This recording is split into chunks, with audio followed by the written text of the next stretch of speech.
Meet Chidi Okafo, a 28-year-old graduate living in Lagos. 6 years after graduating with a second-class upper in computer science from the University of Lagos, Chidi was still struggling to find his footing. He lived in a one-room self-contained in Surulere with his younger brother, Emeka, who was still in school at LASU. Every morning, Chidi would wake up to the same routine. Check his email for job responses, scroll through LinkedIn, apply to 5 new positions, and try to ignore the pitying looks from his neighbors who whispered, "That boy went to UNILAG, but see him now." His mother called every Sunday from their village in Enugu, always with the same question, "Chidi, any good news?" And Chidi would give the same answer, "Mama, I'm still trying." It was a hot Tuesday afternoon in July when everything came crashing down. Chidi had just received his 7th rejection email that week. This one stung particularly hard because the interview had gone so well, or so he thought. The email was cold and impersonal. "We regret to inform you that we have decided to move forward with other candidates whose qualifications more closely match our needs." Frustrated, Chidi threw his phone on the bed. His last 3,500 naira was sitting in his account, rent was due in 2 weeks, and Emeka needed money for his final year project. "Guy, you fit borrow me 2,000 naira?" Emeka asked cautiously from the corner of the room where he was studying. Chidi wanted to scream. Instead, he just said, "I no get, bro, I swear." That evening, Chidi did something he never thought he'd do. He went to his friend Tunde's place in Ikeja to ask for financial help. Tunde worked at a telecommunications company and always seemed to have money. But when Chidi arrived at Tunde's gate, he saw 3 luxury cars parked outside. Through the window, he could see Tunde hosting a party, laughing with friends, champagne flowing. Chidi stood there for 5 minutes, hand raised to knock, before turning around and walking away. His pride wouldn't let him beg at a party. On his way back home, sitting in a Danfo bus stuck in traffic on Ikorodu Road, Chidi made a decision. He remembered his former classmate, Ngozi, who now worked at one of the biggest tech companies in Victoria Island. They hadn't spoken since graduation, but desperate times called for desperate measures. He sent her a message on WhatsApp. "Hi Ngozi, it's Chidi from UNILAG. I know it's been long, but please, I need your help with something important." To his surprise, she replied within minutes. "Chidi, long time, what's up?" After some back and forth, Ngozi told her company was hiring, but the positions were super competitive. "But Chidi," she said, "there's one trick. The CEO, Mr. Adebayo, he's old school. He doesn't just look at your CV. Every candidate he interviews, he asks them to meet him at a specific location first. It's like a test. If you pass that, the actual interview is almost guaranteed." "What kind of test?" Chidi asked.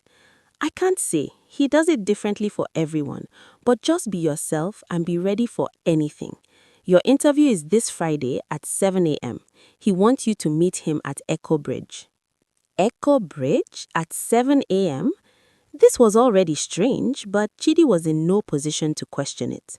Friday morning came with heavy rain. Chidi woke up at 5 a.m., wore his only good shirt, which he'd ironed the night before, borrowed transport fare from his neighbor, and headed to Eko Bridge. When he arrived at 6:90 a.m., drenched from the rain, he saw a well-dressed man in his 60s standing under a large umbrella, looking at the traffic below. This had to be Mr. Adebayo. "Good morning, sir." Chidi approached nervously. The man turned and smiled. "You must be Chidi, right on time despite this weather. I like that." "Thank you, sir." Mr. Adebayo didn't waste time. "Chidi, I'm going to ask you to do something, and how you respond will determine everything. Do you see that woman down there?" He pointed to a woman selling bread and akara by the roadside, completely soaked by the rain but still serving customers. "Yes, sir." "I want you to go down there, buy breakfast from her, and bring it back up. But here's the catch. I'm giving you this 50,000 naira. Use only 500 naira for the food, and the rest I want you to give to her as a gift. Don't tell her who I am or that I sent you. Just give it to her." Chidi was confused. Was this a trick? Was Mr. Adebayo testing his honesty? Maybe he was supposed to refuse and say he'd use his own money. His mind raced, but then he remembered his own struggles, his mother's voice, and Emeka's needs. He looked at the woman in the rain and made his choice. "Sir, with respect, I'll buy the food with my own money and give her the full 50,000 naira." Mr. Adebayo's expression didn't change. "You don't have money, Chidi. Ngozi told me about your situation." "I know, sir, but I can't take your money and pretend it's from me. If you want to bless her, I'll tell her it's from you, or I'll just buy the food and come back." Mr. Adebayo stared at Chidi for what felt like an eternity. Then, suddenly, he burst out laughing. "You know that woman down there?" he asked, still chuckling. "No, sir. That's my wife. 25 years ago, I was exactly where you are now. Jobless, broke, frustrated. My wife, my girlfriend then, refused to leave me. While I was going for interviews, she would wake up at 4 a.m. to sell food so we could survive. One day, a man offered me a job, but first he gave me money and asked me to give it to a random stranger. I kept the money. I failed the test and I lost that opportunity." Chidi stood speechless. After I eventually got back on my feet through my wife's support and started my own company, I made a promise. Every person I interview, I test their character first. Not through tricks or traps, but by seeing how they treat people when they think nobody important is watching.